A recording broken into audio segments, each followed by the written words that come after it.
Welcome to a Manic Monday at the LA School of Comedy. Who is ready for a fun night? Are we? We are live! Los Angeles, New York, Dubai, etc. It's a Manic Monday at the LA School of Comedy. I am your host, Samantha Linderman.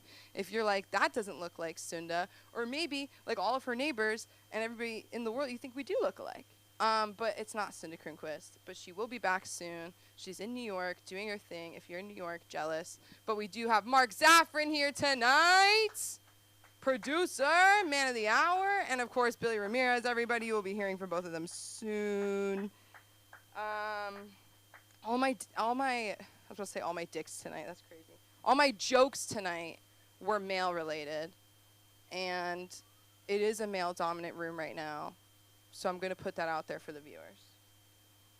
Because I never bomb, obviously, on stage. So I have to give a warning because they'd be scared, you know.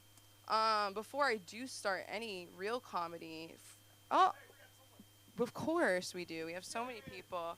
Jared, it's been so long, Jared. We miss you. Come in, take a seat, put your feet up. I know it's packed, but if there's room, maybe right there, maybe right here. Yes, but we're the LA School of Comedy, and we're a community. We have classes, podcasting. We have classes in writing, comedy, acting, podcasting. If you want a class in landscaping, how to move it in a New York minute, we have every class. We have every class you'll ever need. Math, I can tutor math up to 5th grade. Okay. We do classes, yes. We have the Film Actors Cafe with Aaron McIntyre. We're here every Monday, Wednesday, Friday, and more. When's Karaoke Confidential? It's at the Ha Ha On. Anybody know? You'll find out soon! Yeah, okay. So let's look at so basically you're like probably thinking, Sam, it's been so long. Now you have this iPad so casually. You have this iPad on stage. First of all, yeah, I shouldn't have my phone on stage. And this isn't a phone. This isn't the iPhone 18. This is an iPad.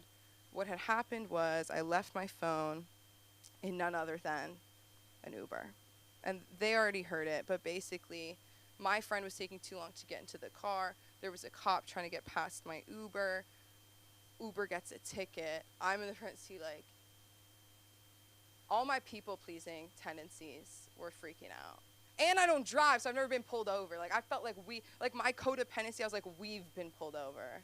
This is my husband. What's the bit? What are we going to do? At the end of the day, all he got was a ticket, but he was so pissed. I left my phone in there. So, Gregor, if you're watching, I apologize. But it wasn't me. I was already in the car. I get in the car quick. My seatbelt's on. I'm ready to go. That's why my Uber rating's 4.95. Hello. Yeah, Uber's not a dating app. Disclaimer. When you try to use it like one, you don't even get free rides. That's another thing. I wish they had a feature.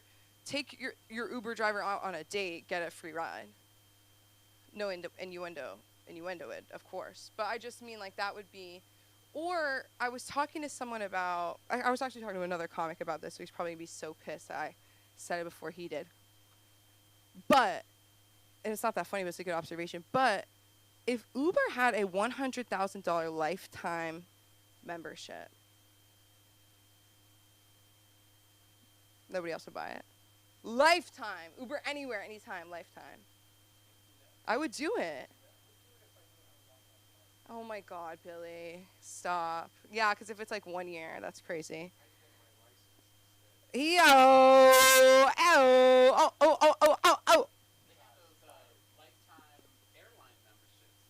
Oh God. I don't think I could do that. I would always be, no. But, okay, so I'll talk about what I wrote down. So I'm not going to talk about sex. I'm going to talk about everything around sex, okay? To keep everyone comfortable, of course. So I found this phenomenon lately. I've been speaking to people about what people put on in the background when they're going to hook up with somebody. And I don't know if this is more like a 2025 kind of issue. I don't know if this was an issue 40 years ago, if it was just like music or, God forbid, two people being with each other. It's never enough, right? You need like 6 lesbians and a movie and TikTok and like you need the polycule to be stimulated, I guess. But yeah, like I was at this guy's house apartment, and I know, shack, car, a cardboard box. He was at my house. No, I'm kidding. Okay. And I was there, and so he's like, let me pull up this video really quick. And it's trippy visuals, 13 hours long. It's trippy visuals. First of all, 13 hours long? You think you need a 13-hour-long video? Like, no. Second of all, why is that on the screen? So do you guys get what I'm saying? It's literally just colors going like this. Literally colors going like this. Yeah, and I'm like, he doesn't even do psychedelics. So I'm like, what is this about, really? It's muted, SZA radio in the background, right? So it's like, whatever, SZA's great. But you know who else is on the SZA radio? Sabrina Carpenter, who is also great. But when you're with somebody, like the last thing you want to be hearing when you're with somebody is like, isn't that me? I guess so. So you can't sleep. I know. Like, I felt like all of a sudden I was transported back to Bath and Body Works at the mall, like retail music, and I was like, this is crazy right now. Like, why is this happening? We're hanging out. Midway, he's like, I'm sorry, I have to skip this ad. I keep watching this ad on YouTube. I'm like, am I not enough? I'm not distracting enough that you're watching the bald man on TV advertising Botox? First of all, why is a bald man advertising Botox? What you need for a Botox ad is a fatty and a baddie, maybe both. Maybe a baddie fatty. But not a baldy for Bodie? No, Botox. Yeah, and the best part is when you know he wants you to leave. The best part is when you know he wants you to leave, but I say it first. And I go, I have a really busy night tonight. I'm going to be leaving. They're like, no, you don't. I was like, I have to. And I make it look like they want me to stay. These are just some pro tips for all my women here tonight or people who, see men. What's the last thing I want to say? So I went to the European Wax Center, and I basically found out that not only do they have waxers, not only do they have waxers, but they have PIs there. Did you know that? A pussy investigator. European Wax Center, I feel like, was invented mostly for Brazilian wax. It should be called Brazilian Wax Center. And I just feel like these people see so many a day that they could have a lineup of just pictures of bottom down and be able to identify somebody. They could be like, okay, this person, okay, they were in 2 weeks ago by the hair length. Okay, they're from Florida, there's a cigarette butt in it, whatever. Like something like that. I was just thinking about that.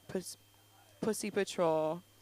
Yeah, I'm gonna wrap up. I'm gonna keep this night moving. Are you guys ready to hear from some other comedians? Tonight at the LA School of Comedy. He's the man of the hour, of the minute, of the century. Put your hands together for America's sweetheart, the man that makes it happen, Mark Zevin!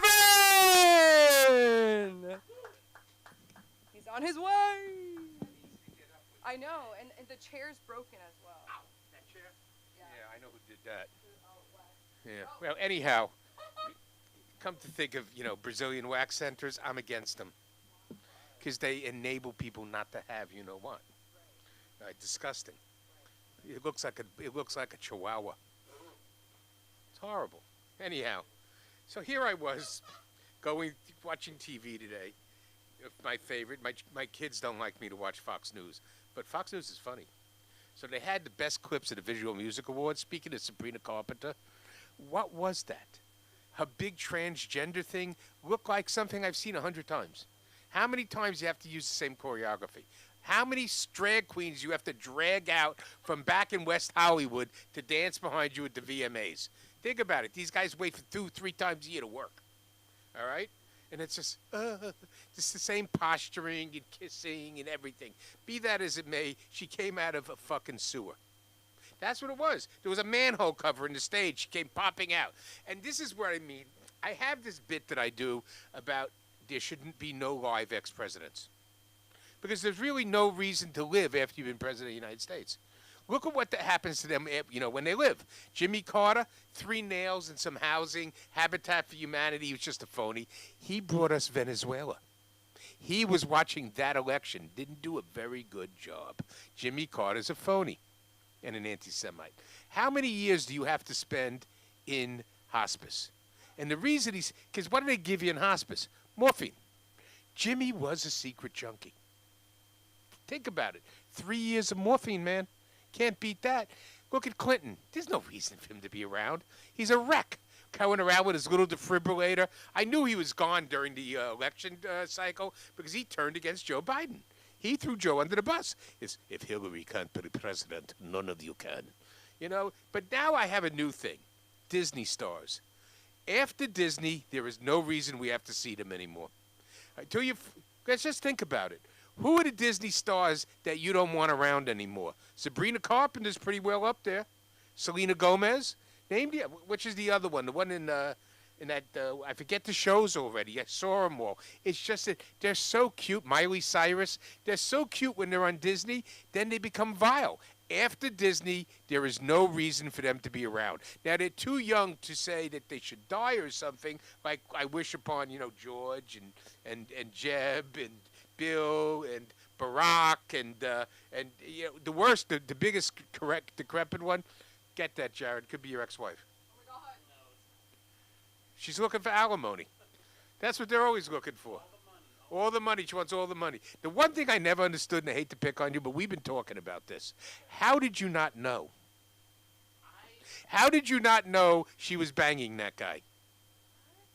Think about it. And you still don't believe it. No, my wife leaves and goes to Dubai and says, you can't follow me. And the guy who helped me, he can't help our kids. That's when you know. Anyhow, sorry to pick on you, but I thought I would pip the pimple already, abscess that boil, and then you can get on stage and be funnier. Move on. Yeah, move on. You can't worry about all the whores of this world, especially when you marry them. It's horrible. But back to Disney stars. Disney stars really deteriorate the minute they leave Disney. Think about it. Did anybody see Britney Spears? But what's worse was they took Mariah Carey out on the VMAs, and it looked like Joe Biden.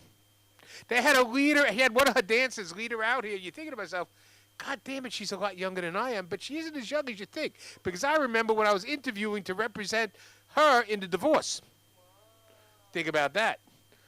But at the end of the day, why are you wearing those heels if you can't walk?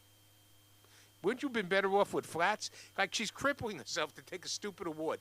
There's no reason for the Video Music Awards anymore. There are no videos. When was the last time you watched MTV in a music video? Where do you find music videos today? Is there a channel for music videos? Spotify music videos? Nobody does music videos. There is no reason for the awards. We should start taking a knife to all the award shows and replace them with something American, like football. Yeah, more football, less award shows. Think about how happier everybody would be with more football, right? Because this is what's going to happen to football. First, we're going to get the wedding, and the best thing that's going to happen to football is going to be the Travis Kelce, Taylor Swift divorce. That is going to be a divorce for the ages. Right now, you know why they aren't getting married or anything? Can you imagine the negotiations over those prenups? I suspect there's at least $2 million of legal fees in that one. Remember, they're hiring jerks at $1,800 an hour with 3 associates. The fees are building up, and they got a lot of money. I don't know. I wouldn't want to sign a prenuptial agreement with Taylor Swift. Think about it. And you ever wonder about Travis Kelce with that big girl? He must be huge. Right? You ever see his feet and his hands? You got to check. He's a big dude, but usually the big dudes aren't so well developed. Ask Samantha. Well, talking about Uber drivers, I get a phone. Well, who else? You're the only woman in the room? I mean, you must have some experience in measuring. You've measured before. Right. So, what's that? Mm-hmm. Sunda has a great routine that she does that I can't steal because she tells me I can't do a joke. She does a joke about Cuban men. So this Cuban guy takes her out and picks her up in a Volkswagen, and he says in Spanish to her, but in Cuba I had a Rolls Royce. And he takes it to his little apartment. He said, but in Cuba I had mansion. Pulls down in pants and says, in Cuba it was much bigger. That's the way they are, Just that's Cubans. So here I am watching Bernie Sanders dancing around with Zoran Mandami. This is pretty sad for Bernie Sanders because Bernie Sanders is a liar. How do I know Bernie Sanders is a liar? I went to the same high school. So Bernie went in 1959 when I was quite not much younger. I was like 4. But he had Mr. Krinsky. And I remember Mr. Krinsky. He also had Miss Horn. That was my mother's teacher, because Bernie was only a couple of years after my old lady, my mother. But when you think about it, it wasn't a working class neighborhood. Oh, yeah, we had cops and firemen, but it was mostly middle class. This man is a fraud and a phony. In fact, I wouldn't be surprised if he came from where is that place? Mill Basin. All right? Look at the rest of the people that went to Madison. They're not ashamed of saying it was a middle-class Jewish neighborhood. It was a middle-class Jewish neighborhood when Ruth Bader Ginsburg went there. It was a middle-class Jewish neighborhood when Chucky Schumer went there, when Carole King went there, when I went there, even when Chris Rock went to Madison. But only Bernie says it was a working-class neighborhood. Impossible. There were too many mafiosa. I mean it. We had our fair share of cops and firemen, all right? We had a lot of Irish. Then we had lots of other people who were clearly, cops and firemen are working class, but they're middle class. Only Bernie says it was a working class neighborhood, and there I learned to be left wing. Nobody taught you how to be left wing in James Madison High School. You are a liar. And then today I see this old man dancing on stage, and I'm thinking to myself, there really needs to be term limits. No laughter on that one, huh? Nobody really believes that it's funny for Bernie to be dancing with Zohran Mamdani. So I actually support Zohran Mamdani for mayor of the city of New York. There's a reason for that. You want to know what it is? And it's not because I believe in his idiot communism or anything else he says, because he's going to bankrupt the city. It'll be like Detroit again. Once it declares bankruptcy, we can rebuild it. And that's what they need in New York. Less nonsense. The man says free bus rides. Do you realize that 50% of the people who ride the buses in New York skip the toll and don't pay? They go in the back. See, that's what happens when you get those double buses. Anybody can sneak in because the driver ain't stopping because he's afraid of dying. So 50% of the people don't pay. Then there are all the people that jump the tolls in the MTA. The MTA is already bleeding from not being paid for those tolls. But Zoran is coming in to save the day with free tolls. So this is the last rant you're going to get about it. I'm watching the clips of people interviewing people at the oligarchy tour. What was the one thing that they couldn't define? They were asked by Johnny, what is oligarchy? Not a single one of them knew what it was. And not too many knew what communism was either. This is the problem in America. We have an ill-educated electorate, especially the people who come to these demonstrations. So there I was watching a demonstration against ICE, and I said, it looks like all those people went to high school with Bernie. If you think about it, they're showing up in these demonstrations with walkers and canes and the same signs they carried in 1960. That's my time.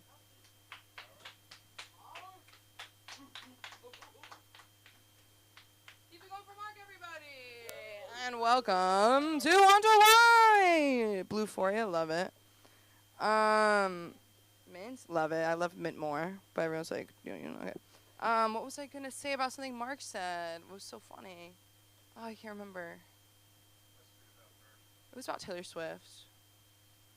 Oh my God, I used to be so addicted to Taylor Swift. I was so addicted to her. And one time in the Grove parking lot, I know I'm from LA. I was in the Grove parking lot. I was like probably 10 years old, and for my 10th birthday, it was Taylor Swift themed, as probably you guys too. And my mom got me these pins that says Happy 10th Birthday with Happy 10th Birthday Samantha, picture of Taylor Swift Fearless era. And obviously I thought Taylor Swift made them for me for my birthday. And when I found out in the Grove parking lot that she didn't, I just broke down and got so angry and started crying. And I was like, I spent so much time thinking about her, and she won't ever think about me. And I was done. Anyways, yeah, attachment issues. But love you guys. Love this next guy. I'm like still deciding who to. That's why I don't know. I don't know who to do next. I don't know. You know what? Because I love all these guys. I love this guy. He's hilarious. You're gonna see him in a lot more places soon. Put your hands together for LASC's one and only Billy Ramirez, everybody.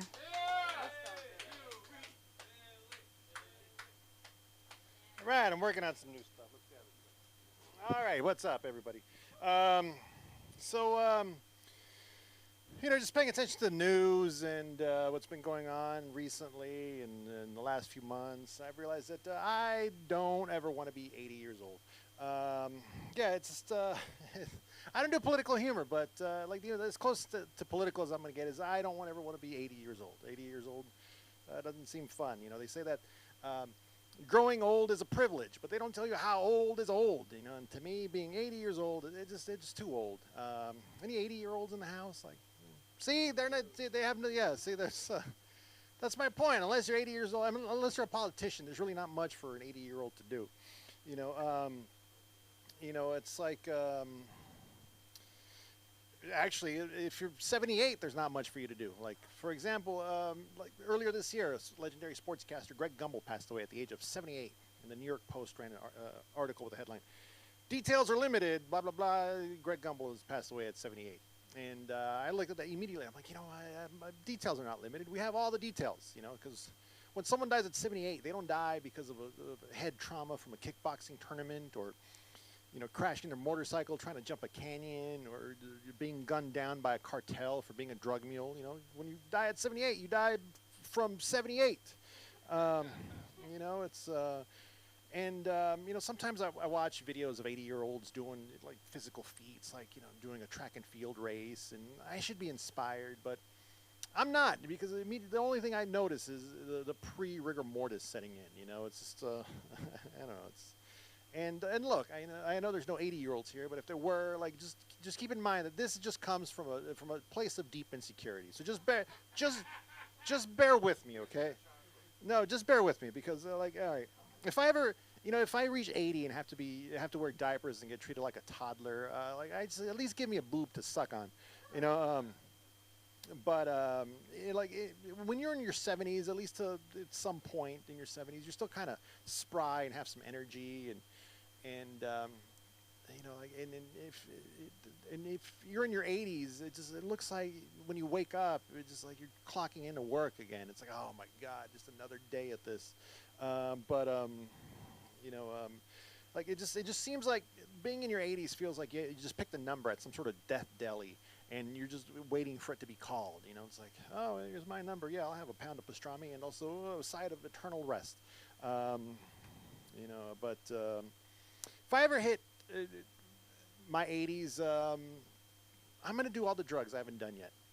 I want to go out with a serious case of senioritis. It's like, instead of having my daily pill organizer with pills to treat my osteoporosis and arthritis and, heart and whatnot, Monday is going to be meth, and then Tuesday is going to be crack, and then Wednesday is going to be, MDMA, whatever, and PCP at some point. That looks like fun.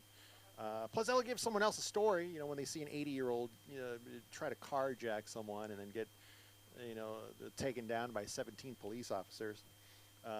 But here's the insecurity part, the massive insecurity, the deep insecurity about why I'm ranting about not wanting to be 80. Is because right now I don't have any retirement plan. I don't have any retirement savings, whatever. Like right now, if I reach 80, I'm going to be working at Walmart as a greeter. Oh, they pay me 8 puddings an hour. Right now my retirement plan is banking on my childhood trauma to take me out with a heart attack early, and I'm at an age where I'm kind of like trying to balance being healthy for now and for the near future, and also trying to kind of speed up that heart attack. It's like, should I have some bacon? Like, bacon's delicious, but I'm already carrying too much snack weight. But then again, slice of bacon might just clog my arteries just a little bit more, and I might be able to, get to that heart attack a little sooner. But like I said, I don't have a retirement plan, but I do have a retirement plan, and that is to marry rich. Yeah, that's right. My retirement plan is to marry a rich woman. I don't know how I'm going to do that, considering I have no game, but I still think I can pull it off. It's like, have you heard that term incel? Any incels in the house? Raise your hand. Anyone? All right. It stands for involuntarily celibate. And I don't know if you ever met an incel, but there's nothing involuntary about that. Okay? It's like, dear incels, have you considered getting off the red pill forums, trimming your neck beard, and washing your ass? It's like, give it a shot. Like me, I'm no incel. I'm an accel. I'm a very prolific, accidentally celibate. I've just lost out on so many chances just from sheer overthinking, and then also just, at least up until a few years ago, just being emotionally unavailable. I remember in the time before smartphones, was headed to a girl's house, and I had directions to her house printed out on MapQuest. And I also wrote down her phone number on said directions.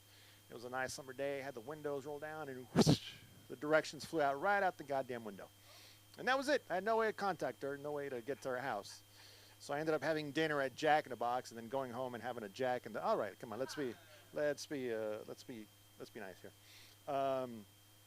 And then another time, I was in a band in San Francisco. We had finished a set, and a friend of the guitarist, she comes up to me and she cozies up, and she asked me to go back to her place. And then I thought, well, she's just being nice. She's a friend of the guitarist. So I ended up inviting the rest of the band back to her apartment, and we spent a Saturday night playing Scrabble. Meanwhile, I could have just been me and her, and me scrambling her. All right, anyways, let's keep it nice. This one still keeps me up at night. A few years ago, I took my car to a track day. I have a 6-speed turbo, zoom, and every now and then I like to just take it around the track fast-ish.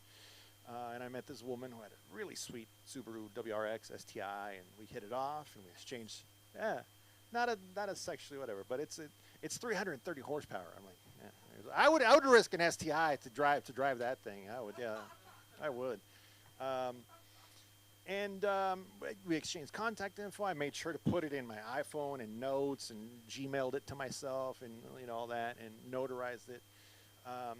But we lived 40 miles apart, so I got it into my head that I don't know if anything's going to happen. 40 miles apart, and this and that, and so I didn't take any action. But a couple weekends later, she texts me on a Saturday night and asks if she could come over and make me dinner. And I said, don't worry, that's a long drive, and I already ate. Yep. I did, right? It keeps me up at night anyways. But yeah, like I said, my retirement plan is to marry rich. And, I think I could pull it off. And because, not to brag, but I think I could be a pretty good second or third husband. Yeah, I'd be like a rescue husband, like a rescue dog. I've been through some stuff through life, and I've been neutered by life already, and I might flinch if you raise your voice, but I'm loyal and mostly housebroken, so there's an advantage. And I can cook, I can clean, I won't chew your furniture unless you neglect me, and then we'll see. But and like I'm too old to be a first husband. I would be a terrible first husband, because first husbands have dreams and goals and ambitions, and me, I'm at a point where I get elated when plans fall through and dreams get canceled. It's like, all right, cool, we could just stay home and watch the studio on Apple TV now.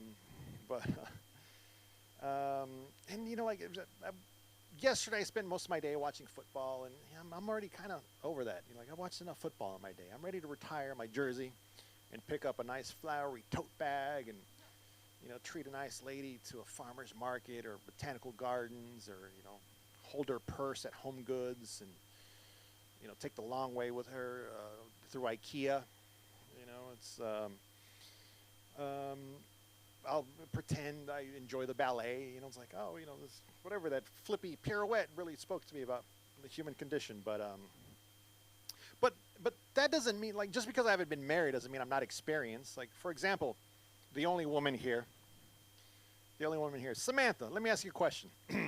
When's the last time a man spent all night with you? All night. Validating your feelings. Validating your feelings. See? That's right. Yeah. I could meet a nice woman and rub her back, and we could just talk smack about Susan from accounting all night. But anyways, like I said, I'm too old to be a good first husband, and I might not have enough energy to fetch, but I definitely have enough energy to lick. So, ladies, adopt, don't shop. Rescue a middle-aged man today. Thank you. My name is Billy Ramirez. You can find me at BillyRamirez.com and on TikTok and Instagram at middle-aged muchacho. Please welcome back to the stage our comedy concierge, Samantha Linderman.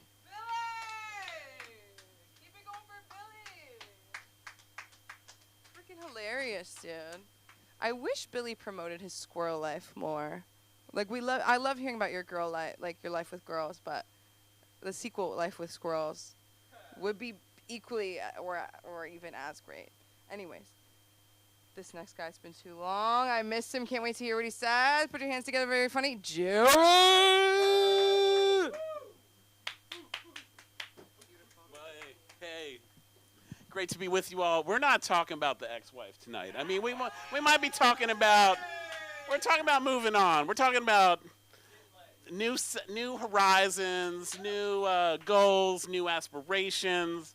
I think there's this guy that I've been doing stairs with, and I think I just drove him to his limit. I was like, don't fucking talk about your ex-wife anymore, and I want you to, like, send me, like, text messages of what you're eating each day, because I think I've just been recognized too many times as Cam from Modern Family, and, like, I've been working out with this dude for, like, a year, and he's like, you have not effing changed in, like, the last year, so, I don't know, it's, new provisions, getting tighter on, that late night ice cream fix. We're not engaging that as much. We're going into tighter controls and not creating. We're making progress. The future's bright. So it's So I think there was a point in time in which I was a child actor. So I was. On Romper Room as a young, like, 6-year-old, and I was bound to come here to Los Angeles. I feel like I've this opportunity to get back involved in, like, the creative arts, showbiz. Like, this was meant to be, and so but what can happen to a child actor could be very similar to a divorced dad, and so it wasn't long ago that my daughter looked into my freezer and she saw, like, my store brand of ice cream, and she's like, that has a very, like, divorced dad vibe about this generic ice cream you got. But that's all going away. That's all going down the trash chute, and new beginnings there. So we're I think I've been the trappings of a young child actor. I think I've been able to hold off the desire to get a big neck tattoo or some kind of some teardrop on the side there, or just but I need to be channeling more of the Danny Trejo look than the Cam from Modern Family if I'm to, like, have, like, a future scene in dating and moving forward there. But I'm feeling good. LA is a beautiful place here. There's, like, many beautiful women here. Loving the weather, and but I'm getting to work, and the clock does not stop. I've still got this house in France, and my ex-wife, like, I don't know. I don't want to. I do take responsibility for that, but it's on the chopping block. We're selling it, and I feel like I've been able to hold off the debtor's prison long enough to make this sale go through and come out clean on the other side of that. But we got on a conference call together to sign contracts, and we found this sucker who's going to buy it. So progress, we're feeling good about that. I'm feeling like, some of my cortisol levels might be coming down here because I feel like things will be a bit more manageable. And I don't know, it didn't help that I found this attorney who's like, I found a Mormon attorney. So I think... I think I just, like, convinced myself, well, at least he went to Yeshiva College, Yeshiva Law School, but I just should have gone straight to the chase. I should have just called Shapiro and Shapiro, divorce attorneys, and just, I think what we're grappling with as Mormons is, like, we can be, like, really nice. We can just be too nice, and definitely as a, divorce attorney, you want kind of an attack dog. You want somebody that's, like, and I feel like he's not returning my calls. And but it doesn't help that my wife, or ex-wife, has not turned in her financial documents. So she's, I don't know, we got to get a strategy down here. She can't play me here. This is not going to, we're getting divorced. This is happening. But it's, the game's over for her. So, hey, you've all been a great audience. I feel really good about the future and just have loved expressing this, things I'm working through. But Yeah, like I said, the future's bright. Thank you. Okay.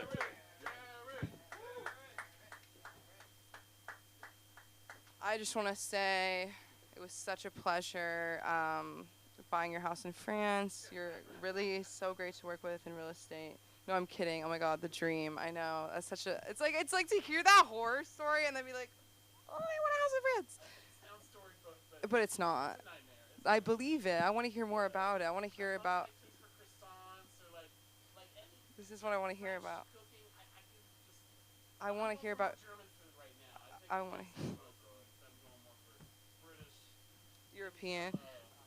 I would love to hear about Jared in Paris. Like fuck Emily in Paris, Jared in Paris. Like sounds Jared in Paris. It sounds really good. I would love to. So we'll connect on that. The sketch to the script to the movie. Who's ready for our fantastic headliner tonight? Let me hear you. It's Hunter White. Let's go. Too, Sam. Thank you for leading men's group therapy at the Home for Wayward Boys. Jared, I hate to say this again, but the reason she's not turning in her financial documents is she works for the CIA. Okay, it's fine. Although I find it really funny that you are struggling with your addiction to ice cream, but specifically generic ice cream. Bro, give me an hour and some Ben & Jerry's and I will ruin you. What else did I want to say? It's good to be here. Also, I feel like there is a middle ground you could achieve between Cam from Modern Family and Danny Trejo. Yeah, and like if you showed up with a teardrop tattoo, I would be very confused. You either killed someone or didn't realize you saying you killed someone. Okay, how we doing? I'm gonna just do 5 minutes and then some new stuff. Good to be here. Nice to meet you guys. If you don't know me, my name's Hunter. Used to be real into politics and math. And then took a bunch of mushrooms, and now I really like trees. I don't know, it is actually really good to be here. I just went through a breakup. Yeah, I feel like that's the only time, like, as a man, you're allowed to be sad. Like, society is like, yeah, bro, feel your feelings for, like, 6 weeks, then get back in the machine. But it was kind of surreal because I was broke the whole time. And at the time, that was like, it was the worst. But looking back, I think that was like a blessing.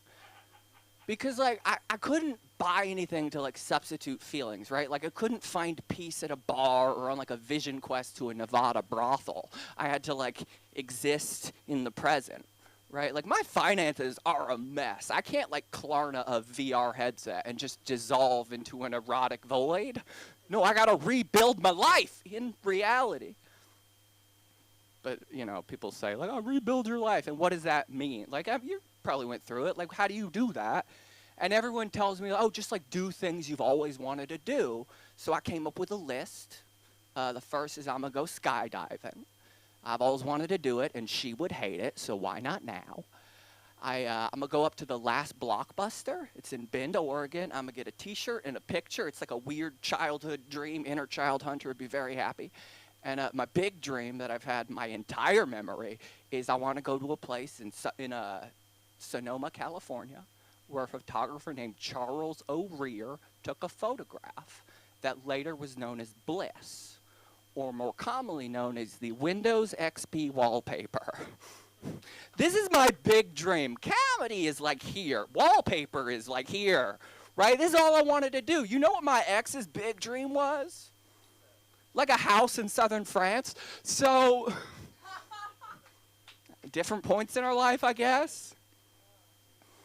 I'm actively trying to be positive. I like need to actively be positive because I'm now a statistic, and like not a very good one, right? Like single man in his 30s, like that's a very vulnerable position mentally. Yeah, we are both one Reddit post away from calling women females and driving our car through an amusement park. Right? I feel like, I don't know, when people go, we're having a moment. I feel like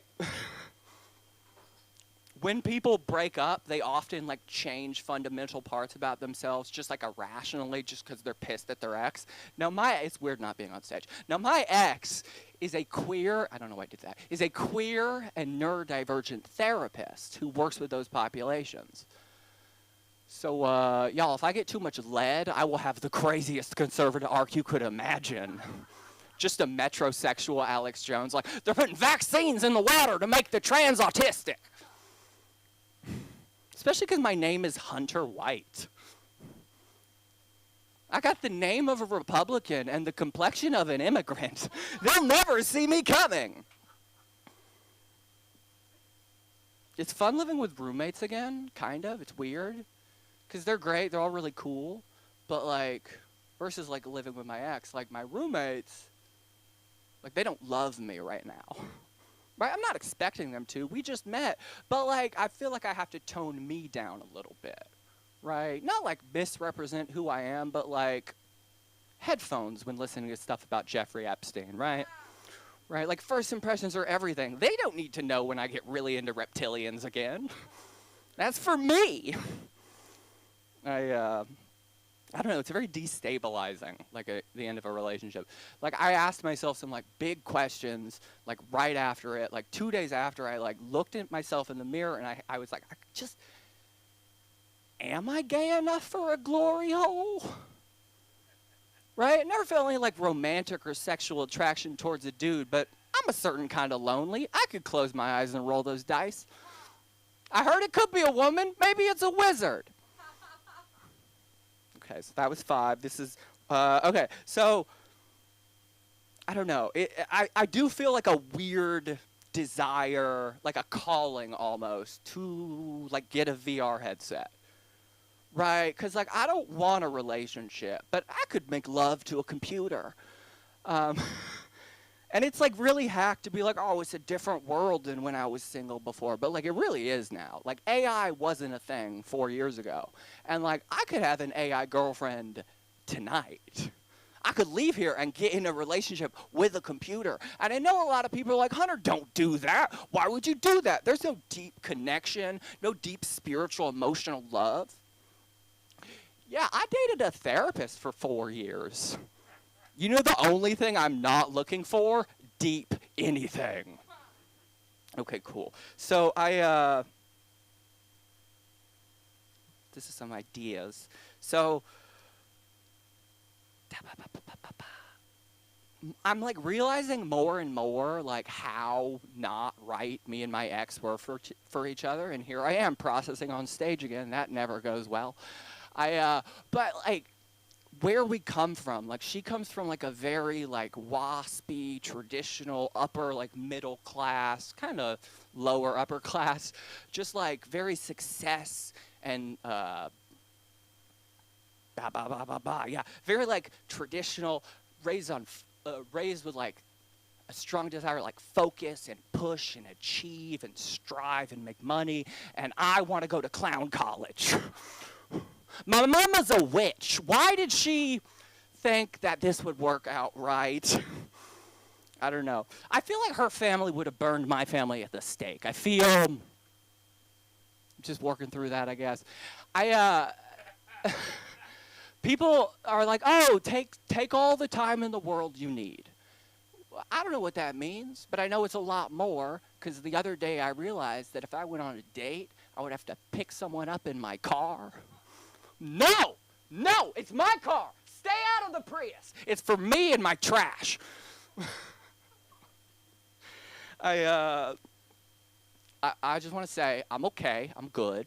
Life's great, not really, but I'm alive and I am happy about it, sorta. I consider myself post-suicidal. Because I was suicidal on and off for 15 years. It could come back. Here's how I'm hoping it doesn't. But like I say post-suicidal. Because it's not like I like want to live. I just like don't want to die. Does that make sense? Right? Like, I don't know. There's like a general acceptance and like low-level curiosity, right? Like I'm not hoping for it, but like, oh, well, that might be neat. Like this could all be nothing or everything, but it'll stop. Cool. I I don't know, it's not the healthiest way I go about the world, because like there'll just be times when I'll learn a fun fact and then think about how I could use that to die.